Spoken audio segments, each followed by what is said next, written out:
So I want to start by saying this is my second attempt at making today's film.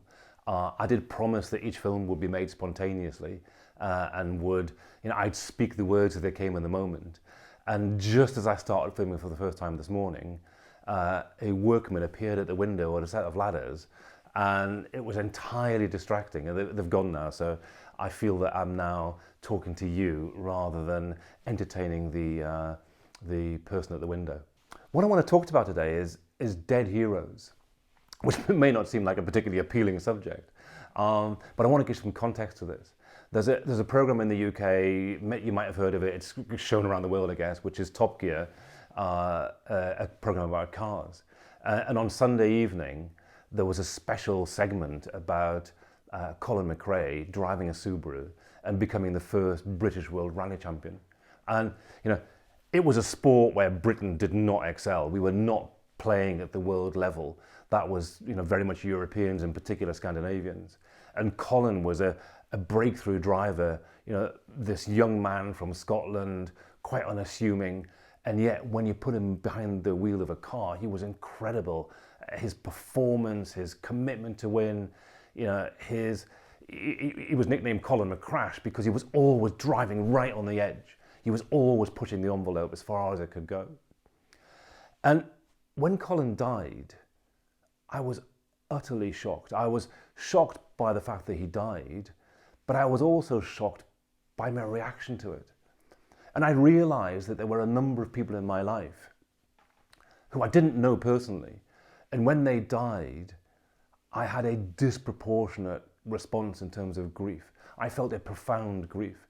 One of them was Ayrton Senna. And the crazy thing about Ayrton Senna is, when he was alive, when he was racing, I was not in any way a fan of Ayrton Senna. I would not describe myself as a fan of Ayrton Senna.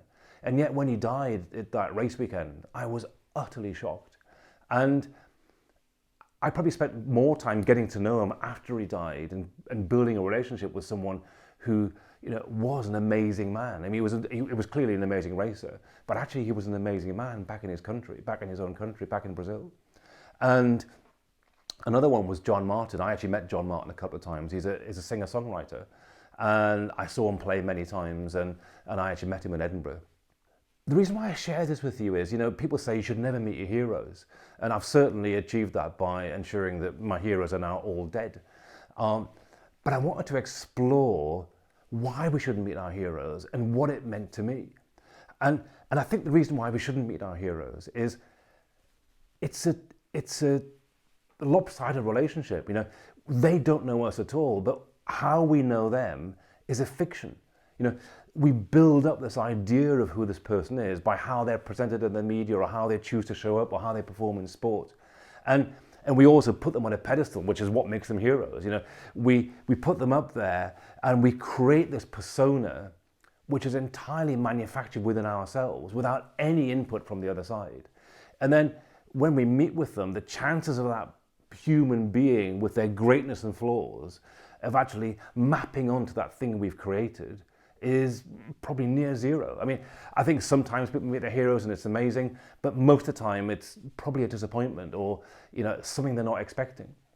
So why was it I created and manufactured these personas that I projected onto my heroes?